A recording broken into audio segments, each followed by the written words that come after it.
ওরে উম্মতের দল, মায়ার নবী বলেন, যখন শাবান মাসের 14তম রাত্র এসে যায়, তখন তোমরা ইবাদতের উদ্দেশ্যে রাত্রি জাগরণ করো এবং পরের দিন রোজা রাখো।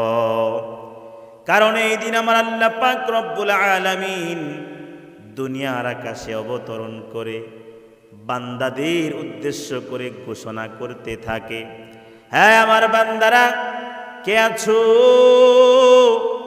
ক্ষমা প্রার্থনাকারী, আমি তাকে ক্ষমা করিব। কে আছো রিজিক প্রার্থনাকারী, আমি তাকে রিজিক দিব। কে আছো মুসিবতে আক্রান্ত, আমি তাকে আরাম দান করব। কে আছো ওই রূপ, কে আছো এই রূপ। এইভাবে ফজর পর্যন্ত আল্লাহ পাক রব্বুল আলামিন বান্দাদেরকে আহ্বান করতে থাকে। সুবহানাল্লাহ। আম্মা জান আয়েশা রাদিয়াল্লাহু তাআলা আনহা বলেন, মায়ার নবী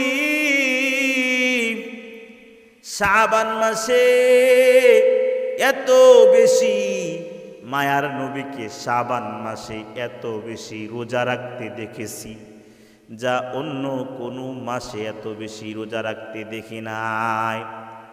অপর এক riwayate আছে, আল্লাহ নবী বিশ্ব নবী শাবান মাসের কয়েকদিন ব্যতীত পূর্ণ শাবান মাসে রোজা রাখেছেন। সুবহানাল্লাহ। কিন্তু মায়ার নবী উম্মতদেরকে জানায় দিলেন, ইদান তাসাফা শাবান ফালা তাসুমু, যখন শাবান মাসের 14 তারিখে রাত্র এসে যায়, যখন শাবানের অর্ধ হয়ে যায়, তখন তোমরা আর নফল রোজা রাখিও না, বরং রমজানুল মুবারকের রমজান মাসের ফরজ রোজার জন্য প্রস্তুতি গ্রহণ করো। কারণ শাবান মাসের রোজা হলো নফল আর রমজানের রোজা ফরজ। যাতে কষ্ট না হয় সেজন্য মায়ার নবী উম্মতদেরকে এই সুযোগটা দিয়েছে। কিন্তু এরপরও কিছু কপাল পোড়া আছে।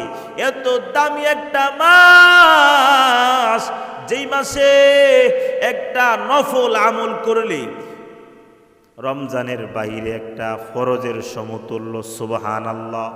যে রমজান মাসে একটা ফরজ আদায় করলে রমজানের বাহিরে 70টা ফরজের সমতুল্য। সুবহানাল্লাহ। এত দামি একটা মাস পায়াও কপাল পুরা যুবক, কপাল পুরা মুসলমান এত দামি একটা মাস পায়াও রমজানের রোজা রাখতে চায় না। এদের মতো কপাল পুরা আল্লাহর জমিনের মধ্যে আর কেউ হতে পারে না। কারণ যে মাসে একটা নফল আমল করলে রমজানের বাইরে ফরজের সমতুল্য। সুবহানাল্লাহ।